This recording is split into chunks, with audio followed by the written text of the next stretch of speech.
No, sir. If such conduct is allowed, it would be a grave violation of the constitutional principles.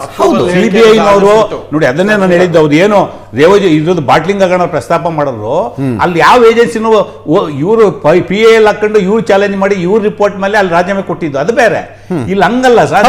ಈಡಿನ ಈಗ ಇದನ್ನ ಏನಕ್ಕೆ ನಾವು ಇವತ್ತು ಚರ್ಚೆ ಮಾಡ್ತಾ ಇದ್ದೀವಿ ಅಂದರೆ, ನಾಟ್ ಓನ್ಲಿ ಡೆಲ್ಲಿ ಕೇಸು, ಇಡೀ ದೇಶದಲ್ಲಿ ಸುಮಾರು 11,000 ಕೇಸ್ನ ಇವರು BJP ಸರ್ಕಾರ ಬಂದ ಮೇಲೆ ದಾಖಲು ಮಾಡಿರ್ತಕ್ಕಂಥದ್ದು. ನಾಟ್ ಓನ್ಲಿ ಆಪ್, ಇಡೀ ದೇಶದಲ್ಲಿ. ಹೌದು, ಯಾವಾಗ ಇವ್ರನ್ನ ಅರೆಸ್ಟ್ ಮಾಡಿದ್ರು ಕೇಜ್ರಿವಾಲನ? ಪಾರ್ಲಿಮೆಂಟ್ ಎಲೆಕ್ಷನ್ಗೆ 2 ತಿಂಗಳು ಮುಂಚೆ ಅರೆಸ್ಟ್ ಮಾಡಿದ್ರಿ. ಏನು ನಿಮ್ಮ ಇಂಟೆನ್ಷನ್ನು? ಯಾವಾಗ ಅವ್ರು ಪಂಜಾಬ್ ರಾಜ್ಯದಲ್ಲಿ ಅಧಿಕಾರಕ್ಕೆ ಬಂದರು, ಅವ್ರು ಯಾವಾಗ ನಾವು ಇನ್ನೊಂದು ನ್ಯಾಷನಲ್ ಪಾರ್ಟಿಯಾಗಿ ಗೋವಾ ಮತ್ತೊಂದು ಕಡೆ ಹೋಗ್ಬೇಕು, ಈ ದೇಶದಲ್ಲಿ ಪ್ರಬಲವಾಗಿ BJP ಬೆಳಿಬೇಕು ಅಂದಾಗ ಅವ್ರು ಕರಪ್ಟ್ ಮಾಡೋಕ್ಕೆ ನೀವು ಇದನ್ನ ಪ್ಲಾಂಟ್ ಮಾಡಿದ್ರಿ. ಅದು ಪ್ರಶ್ನೆ ಇವತ್ತು ಚರ್ಚೆ ಆಗ್ತಾ ಇರ್ತಕ್ಕಂಥದ್ದು. ಕಾಂಗ್ರೆಸ್ನವರು ಸಂಭ್ರಮ ಮಾಡಿದ್ರು, ಕಾಂಗ್ರೆಸ್ನವರು ಫೇಸ್ಬುಕ್ಕಲ್ಲಿ ಹಾಕೊಂಡ್ರು, ಕಾಂಗ್ರೆಸ್ನವರು ವಾಟ್ಸಪ್ಪಲ್ಲಿ ಹಾಕಿದ್ರು, ಅದೆಲ್ಲ ಇಶ್ಯೂ. ನೀವು ತನಿಖಾ ಸಂಸ್ಥೆಗಳನ್ನ ರೂಲಿಂಗ್ ಪಾರ್ಟಿ ಕಳೆದ 10 ವರ್ಷಗಳಲ್ಲಿ ನಾಟ್ ಓನ್ಲಿ ಆಪ್, ತೃಣಮೂಲ ಕಾಂಗ್ರೆಸ್ ಇರ್ಬೋದು, ಕಾಂಗ್ರೆಸ್ ಪಾರ್ಟಿ ಇರ್ಬೋದು, DMK ಇರ್ಬೋದು, ನೀವು ಜಾರ್ಖಂಡ್ ಪಾರ್ಟಿ ಇರ್ಬೋದು, ನೀವು ಹೆಂಗೆ ಮಿಸ್ಯೂಸ್ ಮಾಡ್ತಾ ಇರ್ತಕ್ಕಂಥದ್ದು ಪ್ರಶ್ನೆ ಇರೋಂಥದ್ದು. ಇದನ್ನು ಪ್ರಶ್ನೆ ಮಾಡಬೇಡಿ ಅಂದರೆ, ಹೌದು ನಾವು ಬೀಯಿಂಗ್ ಎ ಪೊಲಿಟಿಕಲ್ ಪಾರ್ಟಿ ನಾವು ಆಪ್ನ ಪ್ರಶ್ನೆ ಮಾಡಬೇಕು, ಆಪ್ ವಿರೋಧ ಪಕ್ಷ ನಾವಿದ್ದೇವೆ, ನಾವು ಪ್ರಶ್ನೆ ಮಾಡ್ತೀವಿ. ನೀವು ತನಿಖಾ ಸಂಸ್ಥೆಗಳನ್ನ ಹೆಂಗೆ ದುರುಪಯೋಗ ಮಾಡ್ಕೊತಾ ಇದ್ದೀರಾ? Not only Delhi, DK Shivakumar ಏನು ಮಾಡಿದ್ರಿ ನೀವು? ಏನಾಯ್ತು ಕೇಸು? ಇದು ಪ್ರಶ್ನೆ ಇರ್ತಕ್ಕಂಥದ್ದು. ಈ ದೇಶದಲ್ಲಿ ED ಇರ್ಬೋದು, CBI ಇರ್ಬೋದು, ಇನ್ಕಮ್ ಟ್ಯಾಕ್ಸ್ ಇರ್ಬೋದು, ಏನು ಸ್ವತಂತ್ರ ತನಿಖಾ ಸಂಸ್ಥೆಗಳಿದೆ. ಇವತ್ತು ಅದು ಮುಂದುವರೆದ ಭಾಗ ಎಲೆಕ್ಷನ್ ಕಮಿಷನ್ನು. ನೀವು ದುರುಪಯೋಗ ಮಾಡ್ಕೊತಾ ಇರ್ತಕ್ಕಂಥದ್ದು ಚರ್ಚೆ ಆಗಿರೋದು. ಅದಕ್ಕೆ ಉತ್ತರ ಕೊಡಿ ಅಂದರೆ ನೀವು ಕಾಂಗ್ರೆಸ್ನ ಸಂಭ್ರಮ ಮಾಡಿಬಿಟ್ರೆ, ಹೌದು ಮಾಡಿದ್ದೀವಿ, ಇಲ್ಲ ನಾನು ಹೇಳ್ತಾನೆ ಇಲ್ಲ. ನಾವು ಅಧಿಕಾರದಲ್ಲಿದ್ದೀವಾ? CBI ನಾವು ಇನ್ಸ್ಟ್ರಕ್ಷನ್ಸ್ ಕೊಟ್ಟಿದ್ವಾ? EDಗೆ ಇನ್ಸ್ಟ್ರಕ್ಷನ್ಸ್ ಕೊಟ್ಟಿದ್ವಾ? ನ್ಯಾಷನಲ್ ಹೆರಾಲ್ಡ್ ಕೇಸು ಇದು ಮುಂದುವರೆದ ಭಾಗ. ಯಾವ್ಯಾವ ರಾಜ್ಯದಲ್ಲಿ ಚುನಾವಣೆ ಬರುತ್ತೆ, ಶಾರದಾ ಕೇಸ್ ಏನಾಯಿತು ವೆಸ್ಟ್ ಬೆಂಗಾಲಲ್ಲಿ, ತೃಣಮೂಲ ಕಾಂಗ್ರೆಸ್ ಹಣಿಬೇಕಂತೇಳಿ ಅಲ್ಲಿದ್ದಂಥ ಪಾರ್ಟಿ ನೋಡ್ದು ಶಾರದಾ ಕೇಸಲ್ಲಿ ಅರೆಸ್ಟ್ ಮಾಡಿ ಅವ್ಯಾರನ್ನೋ ಒಬ್ಬನ್ನ ಕರ್ಕೊಂಬಂದು ಅವ್ರನ್ನ BJP ಪ್ರೆಸಿಡೆಂಟ್ ಮಾಡಿ ಅವ್ರಿಗೆ ಖುಲಾಸೆ.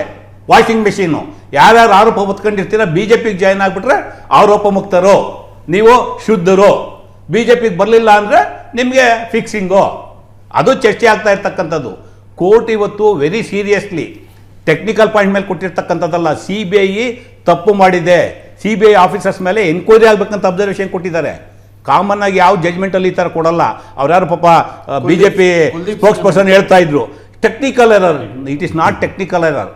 Court clearly observed. ಈ ಕೇಸಲ್ಲಿ ನೀವು ಬೇಕಂತ ಫಿಕ್ಸ್ ಮಾಡಿದ್ದೀರಾ.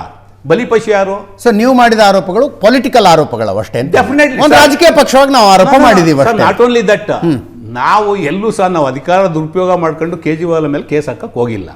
ಅಧಿಕಾರದಲ್ಲಿ ಇರ್ತಕ್ಕಂಥವ್ರು ಕೇಂದ್ರದ BJP ಸರ್ಕಾರವರು. ಇವತ್ತು ಬಂದಿರ್ತಕ್ಕಂಥ ಕೋರ್ಟಿನ ತೀರ್ಪು ED ಮತ್ತು CBI ನಿಮ್ಮ ವ್ಯಾಪ್ತಿಯನ್ನ ಮೀರಿ 2021ರ ಸ್ಟೇಟ್ ಪಾಲಿಸಿಗೆ ವಿರುದ್ಧವಾಗಿ ನೀವು ಈ ಕೇಸನ್ನ ಕುಕಪ್ ಮಾಡಿದ್ದೀರಾ. ಇನ್ನೊಂದು ಬಹಳ ಕ್ಲಿಯರ್ ಅಬ್ಸರ್ವೇಷನ್ ಕೊಟ್ಟಿರ್ತಕ್ಕಂಥದ್ದು, ರಾಜ್ಯಗಳು in the interest of society, in the interest of people ಕೆಲವು ಪಾಲಿಸಿ ಮ್ಯಾಟರ್ ಮಾಡ್ತವೆ.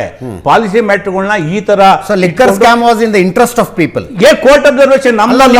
ನಿಮ್ಮ ಪಾರ್ಟಿ ಸ್ಟ್ಯಾಂಡ್ ಕೇಳ್ತಾ ಇದ್ದೀನಿ. ನಮ್ಮ ಪಾರ್ಟಿ ಅಲ್ಲ ಸರ್. ನೋಡಿ ಸ್ಟ್ಯಾಂಡ್ ಏನು ದಯಮಾಡಿ ಸರ್, ಪಾರ್ಟಿ ಸ್ಟ್ಯಾಂಡ್ ಬಿಡಿ. ಪಾರ್ಟಿ ಸ್ಟ್ಯಾಂಡ್ ನೀವು ಕರೀರಿ, ಆಪ್ನ ನಮ್ಮ ಇಬ್ಬರು ಕೂರ್ಸ್ಕೊಳ್ಳಿ, ನಾವು ಪಾರ್ಟಿ ಸ್ಟ್ಯಾಂಡ್ ಹೇಳ್ತೀವಿ. ನಾನು ಹೇಳ್ತಾ ಇರ್ತಕ್ಕಂಥದ್ದು ಕೋರ್ಟ್ ಅಬ್ಸರ್ವೇಷನ್. ನೀವು ಕರೆದಿರ್ತಕ್ಕಂಥದ್ದು ಇವತ್ತೇನು ಕೋರ್ಟು ಕೇಜ್ರಿವಾಲ್ ಕೇಸಲ್ಲಿ ಅಬ್ಸರ್ವೇಷನ್ ಕೊಟ್ಟಿದೆ, ಜಜ್ಮೆಂಟ್ ಬಂದಿದೆ, ಅದ್ರ ಮೇಲೆ ಚರ್ಚೆ ಕರೆದಿದ್ದೀರಾ. ನಾನು ಆಪ್ನ ಸಮರ್ಥನೆ ಮಾಡಕ್ ಬಂದಿಲ್ಲ ಇಲ್ಲಿ.